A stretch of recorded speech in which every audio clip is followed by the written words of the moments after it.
आज के online class में एक बार पुनः आप सभी का स्वागत है।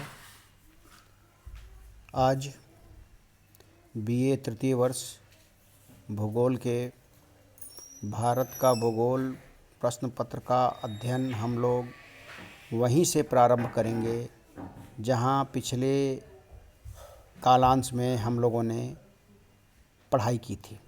जहाँ तक हमने पिछले कालांश में अध्ययन किया था उससे आगे का अध्ययन आज हम लोग इस ई क्लास में करेंगे।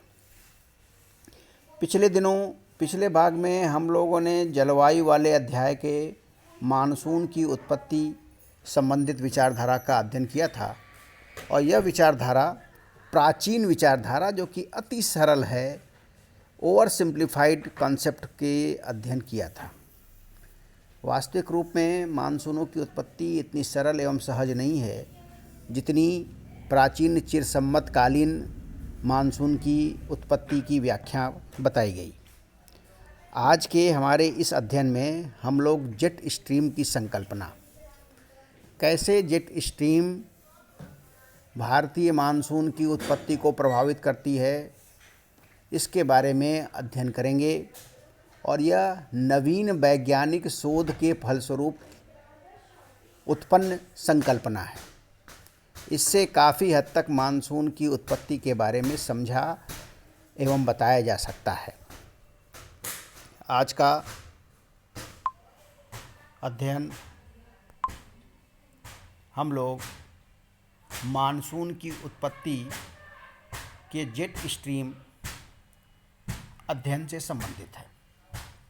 देखिए, मानसूनों की उत्पत्ति की नवीनतम विचारधारा ऊपरी वायुमंडल, जिसे हम लोग क्षोभ मंडल कहते हैं, में जेट नामक संवहन धाराओं पर आधारित है। इसलिए इसे जेट स्ट्रीम की संकल्पना भी कहते हैं। कोटेश्वरम, फ्लोन, रमन, रामानाथन, रामारत्ना, रामास्वामी, अनंत कृष्णन इत्यादि विद्वानों द्वारा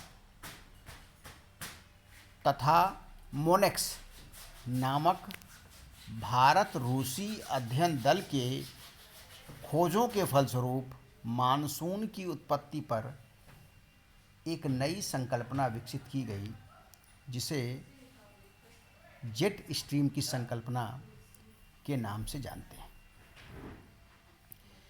जेट स्ट्रीम संकल्पना के अनुसार भारतीय मानसून की उत्पत्ति का संबंध ऊपरी वायुमंडलीय पवन संचार से है, अपर एयर सर्कुलेशन से है।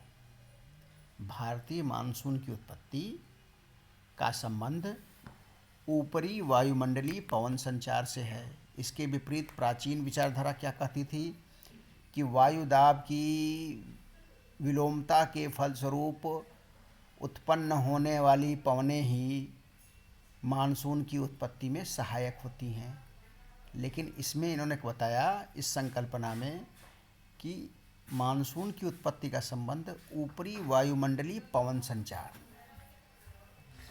अपर एयर सर्कुलेशन से है। मानसूनों की उत्पत्ति में तिब्बत का पठार एक महत्वपूर्ण भूमिका अदा करता है। तिब्बत का पठार एक बहुत ही इम्पॉर्टेंट रोल प्ले करता है भारतीय मानसून की उत्पत्ति में। अगर तिब्बत के पठार के बारे में हम लोग जानते हैं तो उसकी स्थिति कहाँ है? भारत के उत्तर में, जो कि लगभग 5000 मीटर की ऊंचाई पर स्थित है और यह भारतीय मानसून को प्रभावित करने का सबसे प्रमुख कारक है। समुद्र तल से 5000 मीटर से अधिक ऊंचाई पर स्थित यह पठार सूर्य की किरणों से तप्त होकर हीटर का कार्य करता है। जैसे हीटर कार्य करता है वैसे ही यह भी ये तिब्बत का पठार कार्य करता है। और मानसून का पठार शीतकाल में एवं ग्रीष्मकाल में अपनी अलग अलग भूमिकाएं अदा करता है और अलग अलग प्रकार के वायु संचरणों का विकास करता है। और जिससे इन अक्षांशों में धरातल एवं क्षोभ मंडल ट्रोपोस्फियर के मध्य वायु का एक आवर्त स्थापित हो जाता है। धरातल एवं क्षोभ मंडल के मध्य क्षोभ मंडल में उष्णकटिबंधीय पूर्वा जेट, उपोष्णकटिबंधीय पछुआ जेट, उष्णकटिबंधीय पूर्वा जेट एवं उपोष्णकटिबंधीय पछुआ जेट आंधियां और तूफान निश्चित क्रम से चलते हैं। उष्णकटिबंधीय पूर्वा जेट और उपोष्णकटिबंधीय पछुआ जेट आंधियां तूफान वायुमंडल की वाष्प युक्त पवनें ऊपरी क्षोभ मंडल में पहुंचती हैं तथा अनेक दिशाओं में फैल जाती हैं।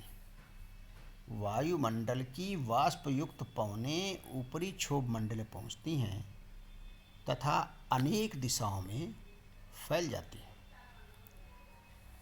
तत्पश्चात इन पवनों का एक सुनिश्चित प्रवाह जेट धारा के रूप में निम्न क्षोभ मंडल में पहुंचता है।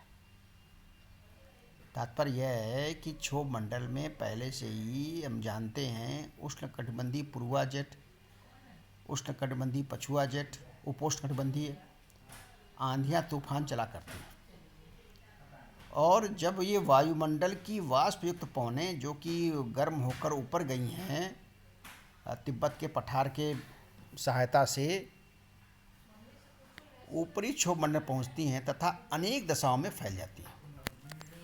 तत्पश्चात इन पवनों का एक सुनिश्चित प्रवाह जेट धारा के रूप में निम्न क्षोभ मंडल में पहुंचता है। अधिक ऊंचाई पर पहुंचकर यही धाराएं द्रवीभूत होकर धरातल पर वर्षा कराती हैं।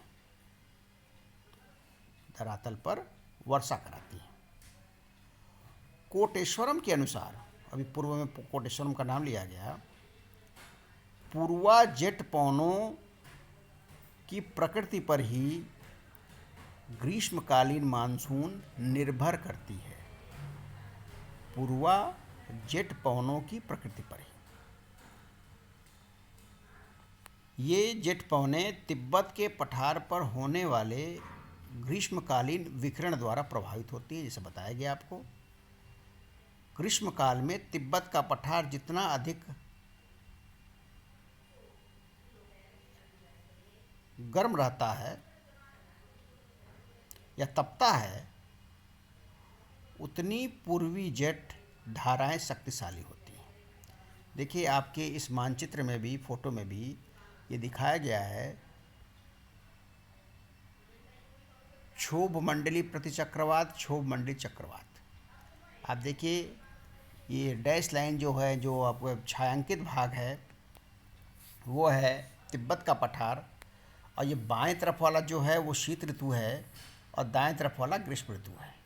पहले शीत ऋतु का देख लीजिए।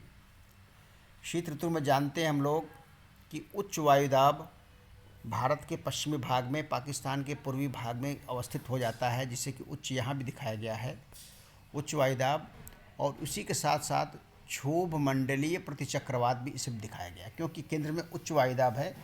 तो केंद्र में उच्च वायुदाब जब होता है प्रतिचक्रवात होता है।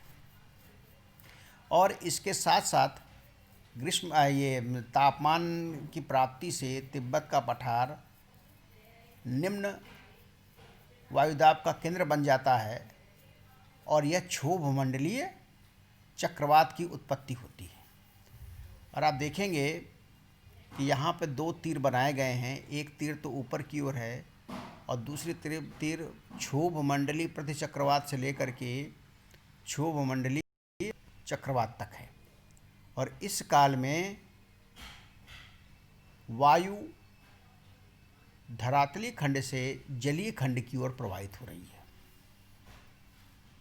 इसे हम लोग इस चित्र के माध्यम से देख सकते हैं। ये 23 डिग्री जो आपका कर्क रेखा है और 40 डिग्री उत्तरी अक्षांश है के मध्य में यह पामीर का पठार विकसित है।